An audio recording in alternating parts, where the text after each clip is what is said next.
বন্ধুরা, আশা করি তোমরা সবাই ভালো আছো। তোমার চ্যানেলে তোমাদের সবাইকে স্বাগতম। তো এই মুহূর্তে তোমাদের সামনে যেটা শেয়ার করছি সেটা হলো উচ্চ মাধ্যমিক পরিবেশ বিদ্যা থেকে যে গুরুত্বপূর্ণ প্রশ্নগুলো রয়েছে, 8 মার্কের প্রশ্ন, ঠিক সেই প্রশ্নগুলো যেগুলো তোমাদের পরীক্ষার মধ্যে আসতে পারে একদম পুরো দাগ নম্বর অনুযায়ী, এবং আশা করছি এই প্রশ্নের ভেতর থেকেই কিন্তু তোমরা হুবহু পরীক্ষাতে কমন পাবে। এর আগে তোমাদের জন্য যে সাজেশনটা শেয়ার করেছি সেই সাজেশনটা কিন্তু ভালো করে দেখবে।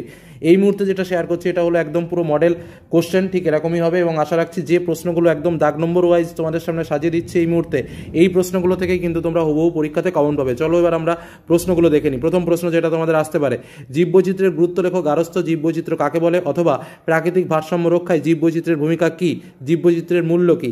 নেক্সট, সস্থানিক ও অস্থানিক সংরক্ষণের পার্থক্য উল্লেখ করো, জেনেটিক ইঞ্জিনিয়ারিং বলতে কি বোঝো। দ্বিতীয় প্রশ্নে তোমাদের যেটা আসতে পারে, সুস্থায়ী কৃষিকার্যের বিভিন্ন উপাদানগুলির সংক্ষেপে বর্ণনা করো, অথবা ভারতবর্ষের সুস্থায়ী কৃষির প্রয়োজনীয়তা আলোচনা করো, অথবা পরিবেশ ব্যবস্থাপনা বলতে কি বোঝো, ভারতবর্ষের ক্ষেত্রে এর গুরুত্ব আলোচনা করো, অথবা বসুন্ধরা সম্মেলনে গৃহীত যে কোনো 4টি নীতি আলোচনা করো। 2 নম্বরের প্রশ্নে কিন্তু আশা রাখছি এই 4টে প্রশ্নের ভেতরেই পাবে।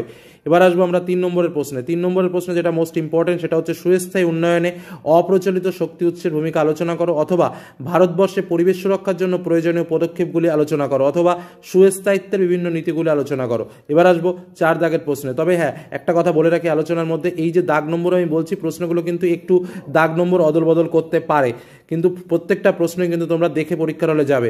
নেক্সট কোশ্চেন যেটা বলছি, জীবাশ্ম জ্বালানির ব্যবহারের মাধ্যমে কি সুস্থায়ী উন্নয়ন সম্ভব, উদাহরণসহ আলোচনা করো, অথবা সুস্থায়ী উন্নয়নের লক্ষ্যে প্রয়োজনীয় বাধাগুলি আলোচনা করো।